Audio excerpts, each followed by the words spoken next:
Hey friends, thanks for clicking on this video, and as the title says, old friends and revolvers. Just real quick, started rendezvousing over 30 years ago as a trader, and to the best of my recollection, my second rendezvous, I bought this blanket, which is a Woolrich, very nice. I love the earth tones, and as you can tell, I made it into a capote. But at that same rendezvous, I also bought this Stetson blank. It was a factory defect, and you know, over the years they've become very comfortable with as part of my apparel. The capote obviously is wool, and over the years the mites have gotten to it here and there, and few rendezvous mice have chewed a hole or two in it, and obviously some of the millers have gotten to it. But with all of that being stated, it's still very comfortable for me to wear. So I thought I would bring this capote in my hat and this revolver, which was one of the 5 guns, the tale of 5 guns that I've been working on. And if you've been following this channel, you'll have seen what I've done to this revolver, short of bringing her to the dance. And that's what I'm going to do here. This is a 1861 Navy, obviously 36 caliber, and the date code is suggesting it was made in 1978. And it is an arms core, according to the cartouche. But I can tell you, with the age of this old gal, the barrel shines, there's no pits. So, however many owners she's had, she's never been abused, never been allowed to rust or anything like that. Obviously, you've seen the wear and what I've been able to do to make her look pretty again. Now, I will tell you that no one has ever bothered to replace the front sight. It appears to be a factory front sight. The height is what would appear to be a factory front sight, with the exception that across the top it's a little flat.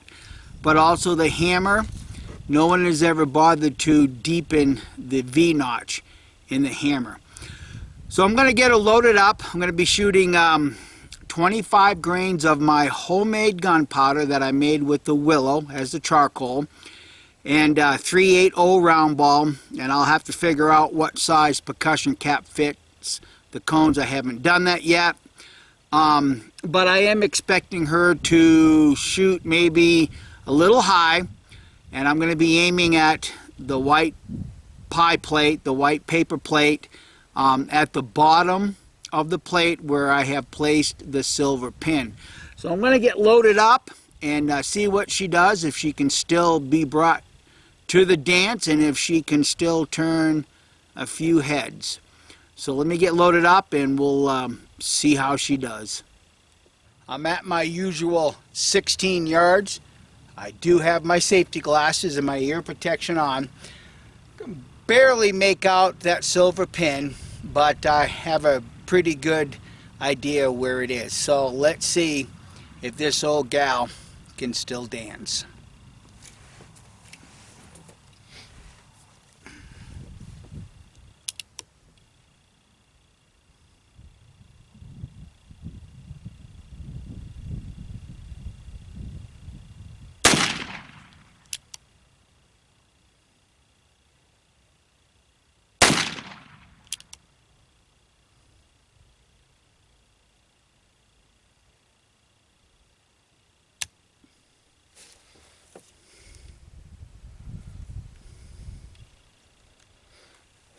Cap jam, let me clear it. Obviously, slick shots can fix that. But what I found interesting is that both caps were in the action. So I find it interesting that it fired the second time even though there was a cap already in the action. So let's just keep shooting.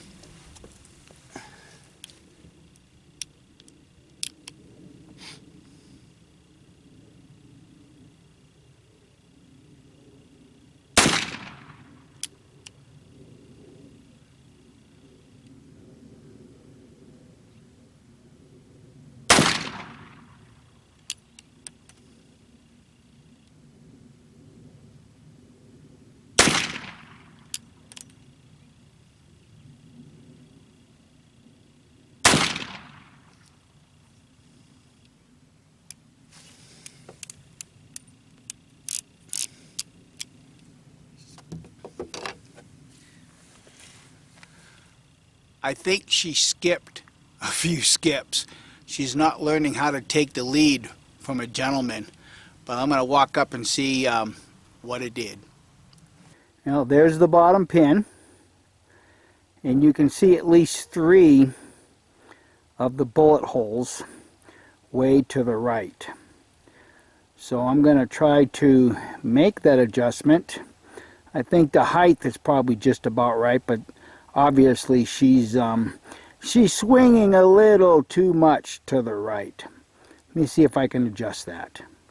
This time I cut the charge back to 20 grains, still my homemade gunpowder with the willow as the charcoal, and she does prefer number 10 percussion caps. So let's see if I can't get through all 6 this time without any cap jams. I'm not holding my breath.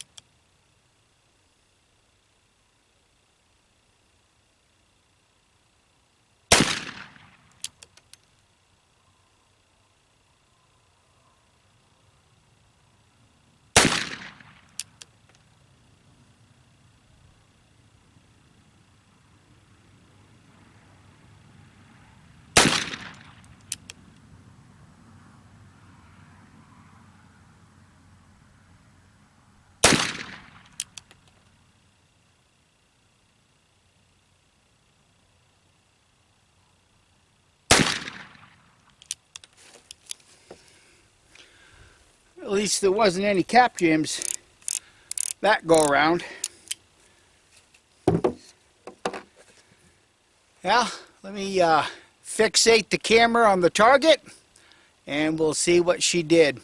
At this point, obviously, I'm just guessing at a pointing aim, but I am aiming across from the silver pin, but I'm aiming more to the left of that. So let's zoom in the camera and see what she did. Well, looks like 3 hit the paper. 1 obviously went low, and the other 2 or 3 are right in the same area as the first group. I'm going to walk up and get a much closer look. Well, up close, it's hard to tell if one of those holes to the right was actually a double. I can't tell for sure if it was actually double or if it was the felt wad that went through the plate, but if you can focus on to the far right, one of the round ball cut the edge of the paper plate and one of them went even further right. There again, if I were to keep the gun, I would definitely work with that front sight, make it taller, and cut or change that V group a little bit deeper and then move it one way or the other to get that revolver to hit point of aim at 16 yards. I'm going to load it up again, do some more shooting. Like I've said before, if you're going to shoot it once, you might as well shoot it many times because you're going to have to clean it. So let me get reloaded, and I believe I'm going to stick with that 20 grain charge for now. Okay, wanting to understand earlier how 2 caps were to fall into the action, and the first one didn't jam the action up, but the second one fell on top of that first cap in the action. Wanting to try to figure out why, I think I discovered it. I know the camera's not going to pick it up, but, and I've actually drawn it on an extra target I brought out here, but if you look at any one of the revolvers that you have, this portion right here maintains the same curve as the hammer all the way through the action. And when I had it apart, I just kind of wanted to see how much blowback was getting on the back of the hammer right here, and there's not much at all. Not anything more than what one would expect. But what caught my attention is this. Let me put this portion of the revolver down the frame, and then I'll show you what I've drawn. And please don't laugh at the drawing because I'm laughing at it myself. Okay, looking at my chicken scratch, typically this is how the action is cut on any modern day revolver. This curvature stays just like this. And this is the chicken scratch of the hammer, and typically our caps fall and get jammed right there. Well, on this arms core, what they did is instead of continuing a curve, they actually cut the curve, stopped the curve right here and kind of cut it back just a little bit. So those two caps fell right into this part of the action, and that's why the first cap did not jam. But the second cap on top of the first one jammed up the action. But I just find it interesting that today's manufacturers don't follow the same as what Armscor did back in 1978. That would have gone a long way back then in alleviating maybe one of the cap jams. But I'm gonna get loaded back up, and we'll do some more shooting. All right, let's see what we can do this go around.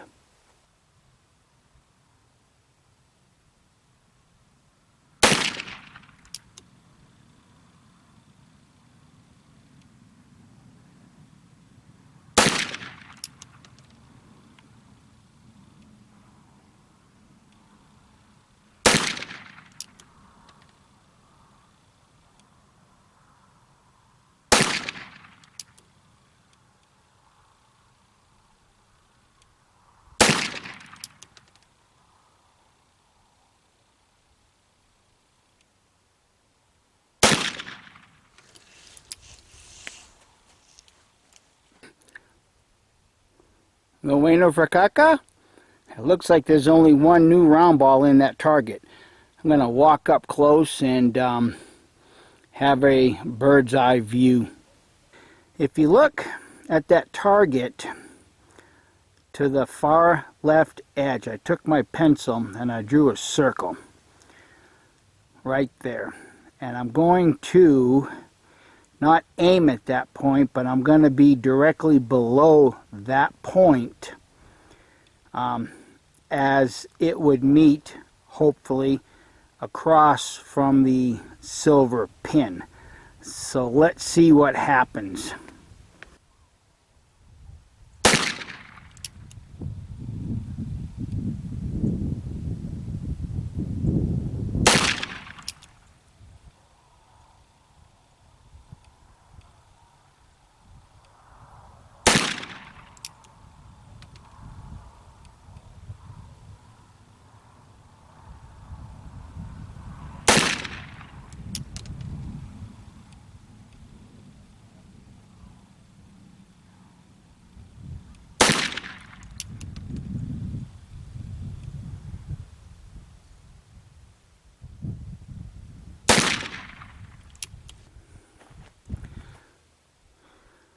Well, when I go back and edit it, I'll be able to see a lot better where everything went, but it looks like only one hit the target from here. I think this old gal needs to have some new dancing shoes. So friends, thanks for watching, and I hope everybody will have a blessed day. And I hope you will like and subscribe if you have not already. And I hope you will take the time to share this with your bestest of buddies. And keep your powder dry. May your aim be straight and your wisdom even better. Bye.